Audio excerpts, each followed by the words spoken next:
Okay, so I know I promised you guys a bit more feminine presence talking about watches here at SIHH. Well, unfortunately, we have found a nice bearded guy. He's the editor-in-chief of World Tempus, and we're going to ask him what were his favorite picks here at this SIHH 2018. Well, standout product for me, Mark, is the Baume & Mercier Baumatic, purely because of its movement. I had a detailed presentation earlier. I think it's nearly 8 years of development that's gone into it for a price of 2,500 Swiss francs. You get 5 days power reserve, you get silicon. They've put so much into it in a relatively classic model. For me, it's the standout model of the show. And the end product will come at a fairly decent price, right?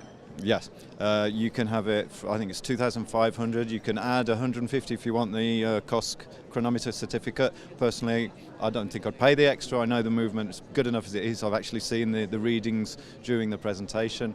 I think we're actually there in a territory that's almost competing with the type of thing we would see at Basel World, which is quite outstanding to see that at the SIHH. That's true. And the fact of going down the 5 day of power reserve, really increasing the usability of your watches and ease of use, that's pretty cool. Yeah, 5 days power reserve. One thing they're also stretching is 5 years service intervals, which is a good positive message to be giving to the consumer, is that, hey guys, you can keep this watch for 5 years, you don't need to do anything with it.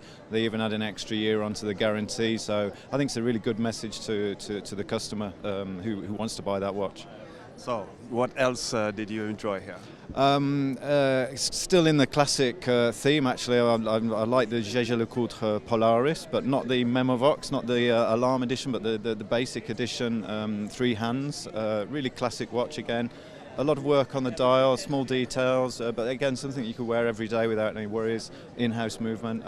What more do you want? A little bit more expensive maybe than the Baume, but still a good deal in my book.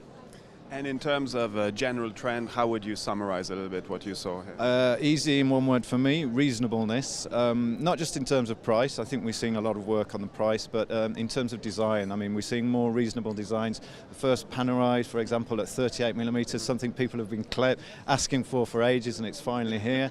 And that's good news as well. And in general, maybe a bit smaller designs, smaller case sizes, and yeah, just reasonable things. All right, well, thank you very much, Paul. That was Cheers, very no nice. problem, Mark.